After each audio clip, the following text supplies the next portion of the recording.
դիտարկում արեցիք, մեզ սովորեցնում են սիրել հայրենիքը, բայց ոչ հայրենիքը։ Իրենց համար այլևս հայրենիքը եւ պետությունը տարբեր բաներ են, իրենք չեն ասում, իրենք փորձում են տարբերակում մտցնել եւ իրական Հայաստան, իրենց պատկերացրած իրական Հայաստանում ըստ էության այդ իրական Հայաստանի կոնցեպտը հենց այն է, որ հերքում է հայրենիքի գաղափարախոսությունը։ Պարոն Սողոմոնյան, մենք շարունակենք հենց այստեղից, երբ մենք խոսում ենք պետության եւ հայրենիքի մասին եւ նաեւ պետության ու հայրենիքի կարևոր բաղադրիչների մասին։ Եվ տեսնում ենք միևնույն ժամանակ, որ այս իշխանության կողմից հենց ոտնձգություն է արվում հենց պետության կարևոր բաղադրիչների մասին, մեր բանախոսները անդրադարձան դրան, խոսքը վերաբերում է նաեւ եկեղեցուն եւ այս պարագայում իհարկե եկեղեցու աշխարհը որքան է որ իրենց ռեյտինգի համար բացասական ազդեցություն է ունեցել, միևնույնն է մենք տեսնում ենք, որ նախընտրական ծրագրում իրենք հատասահմանադրական ձևակերպումներ են անում եւ որոշում են, որ պետք է վերաձևափոխեն, վերաձևակերպեն եկեղեցու ամբողջ կոնցեպտը, այն օրն էլ արդեն հարկերի մասին էին խոսում, ասում էին, որ եկեղեցին պարտադիր պետք է հարկեր վճարի։ Հիմա այս իրավիճակում, որը պետք է լինի այս պատմական սիմվոլների անելիքը։ Շնորհակալություն շատ, Տիկին Վարդանյան, շնորհակալություն իմ գործընկերներին, կաշխատեմ հակիրճ լինել հնարավորինս։ Եվ կցանկանամ նաև ավելի շատ խոսել մեր այն հայրենակիցների, քաղաքացիների հետ, ովքեր ասում են, որ այս ընտրություններին չենք ուզում մասնակցել, որովհետև չենք տեսնում այլընտրանք, չենք տեսնում հիասթափվել ենք եւ չենք տեսնում այլընտրանք, կամ մեր այն հայրենակիցների հետ, ովքեր որ ունեն այդպիսի հարազատներ, ընկերներ, բարեկամներ, եւ հատկապես ուզում եմ մի քիչ էլ այո երիտասարդների հետ խոսել, ում հետ 2 տարի է զրկված եմ այսպես նորմալ շփվելու հնարավորությունից, ես այդ մեթոդներին լավ չեմ տիրապետում իհարկե, երիտասարդների բնորոշ այսօրվա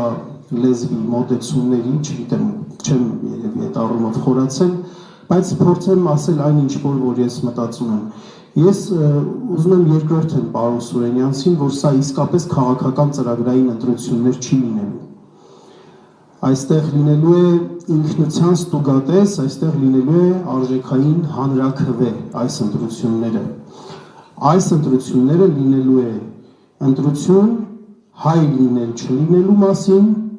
ընտրություն քրիստոնյա լինել չլինելու մասին, ընտրություն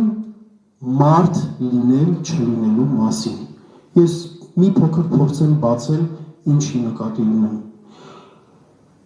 Չի նշանակում ասածս, որ եթե ընտրվում է Փաշինյանը, բոլորս դադարում ենք հայ լինելուց, գեները մեր փոխվում է կամ մենք լեզուները մոռանում ենք։ Բայց մեր դպրոցներում, որ արդեն քանի տարի դրված է այդ գիծը, մեծ թափով շարունակվելու է, որ հայկականությունը, երբ որ այն համեմատության մեջ է մտնում հարմարավետության հետ, հայկականությունը պակաս կարևոր է։ Այսօր դպրոցական դասագրքերից, գրականության դասագրքերից, ծրագրերից հանված են օրինակ Ռաֆին եւ Նալբանդյանը։ Դպրոցի պատին մեր երեխաները կարդում են լավ սովորիր, որ լավ ապրես։ Այսինքն այն ամեն ինչը որ կապված է մեր ոգեղենության հետ, մեր մշակույթի հետ, այս ամեն ինչը մարդկանց համար կամ ընդհանրապես կարևոր չէ, կամ էլ փորձում են մարդիկ գտնել դրանց կարևորությունը լավ ապրելու տեսանկյունից։ Օրինակ, շնորհալու շարականը, որ եկել հասել է մեզ այն ձևով, ինչպես որ հիմա է երգվում, այն ժամանակ է երգվել, կարևոր է դա, թե կարևոր չէ, երեխան պետք է անցկացնի իր լավ ապրելու, չապրելու ֆիլտրի միջոցով։ Իսկ լավ ապրել, չապրելու բանաձևը Փաշինյանը տվել է։ Լավ ապրելը այն է, որ շատ փող աշխատես եւ շատ ծախսես։ Սա իսկապես հայ լինել չլինելու մասին է։ Տիկին Վարդանյանը նշեց եկեղեցու հետ կապված անելիքների մասին դրույթները, որ տեղ են գտել Փաշինյանի նախընտրական ծրագրի մեջ։ Ուզում եմ ես եւս հիշեցնել, որ այո, սրանք հակասահմանադրական դրույթներ են եւ ոչ միայն հակասահմանադրական, այլ նաեւ հակաիրավական դրույթներ են։ Անկախ նրանից, թե Հայաստանում սահմանադրություն կփոխվի, հետո չի փոխվի, եկեղեցու Աստված մի արասցե, կարգավիճակը իջեցվի, թե չի իջեցվի, բայց պետության կողմից խառնվել է այդպես եկեղեցու գործերին կանոնադրության փոխելու մասին խոսել,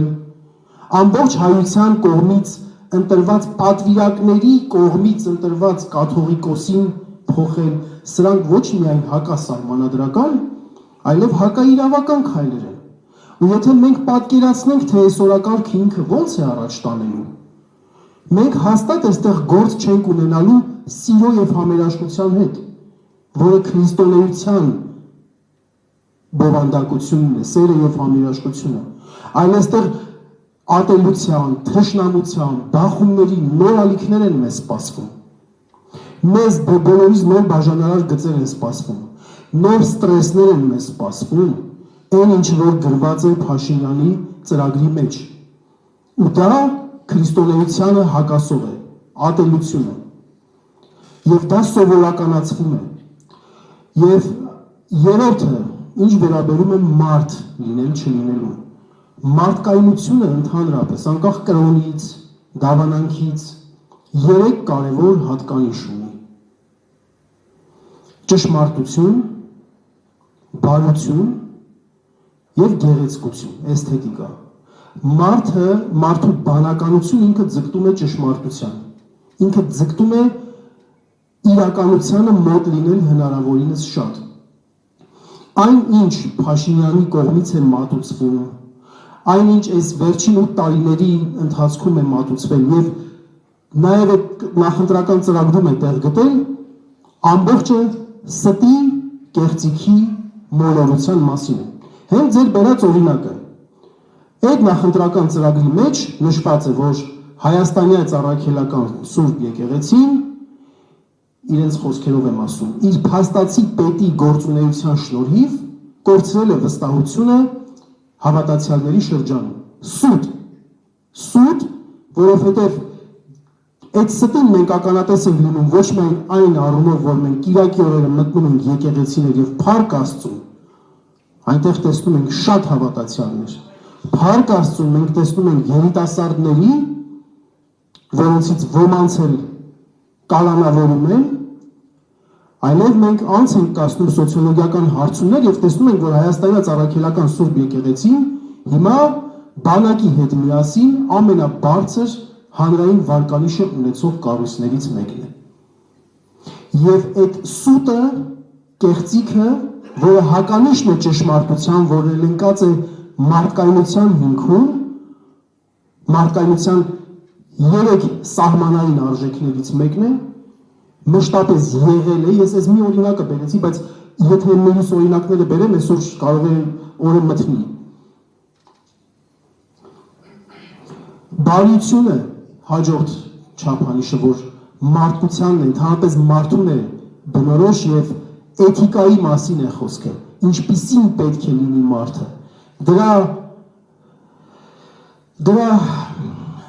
լրիվ հակառակ մոդելն է առաջարկում նա։ Ամենահավատարիմ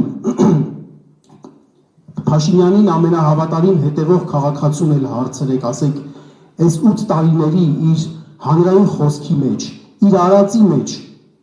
դու ավելի շատ տեսել ես բարություն, ավելի շատ բարության մասին, կարեկցանքի մասին, խղճմտանքի մասին, մարդասիրության մասին է եղել նրա բառաֆոնդը, թե եղել է ատելության մասին։ Եվ վերջապես սիրելի երիտասարդներ, սիրելի քաղաքացիներ, ում որ ես դիմում եմ, ովքեր որ ամեն դեպքում այդ հարցը տալիս են, բա գնամ ում ընտրեմ։ Նաև էսթետիկան, նաև գեղագիտական կողմը այս ամեն ինչի։ Դուք պատրաստ եք շարունակելու տեսնել հակաէսթետիկ են բոլոր դրսևորումները, որ այս տարիների ընթացքում տեսել եք այդ մարդու կողմից։ Ձեր երեխային պատրաստ եք ուղարկել դպրոց, սովորի դպրոցում գեղագիտության մասին եւ որպես օրինակ, որպես հակաօրինակ տեսնի երկրի առաջին դեմքին իր բոլոր հակաэսթետիկ դրսևորումների մեջ, ուտելուց սկսած, հայհոյելուց վերջացրած։ Այնպես որ այն թեզը, որ իմ ձայնը միևնույն է ոչինչ չի փոխի, այդ թվում են պատճառով, որ Փաշինյանը իշխանությունը չի տա ընտրությունների միջոցով, դա փաշինյանական թեզ է, դա հատուկ տաքացվող թեզ է նրա համար, որպեսզի դուք չգնաք ընտրության։ Այս ընտրությունը լինելու է հայ լինել չլինելու մասին, քրիստոնյա լինել չլինելու մասին եւ մարդ լինել չլինելու մասին։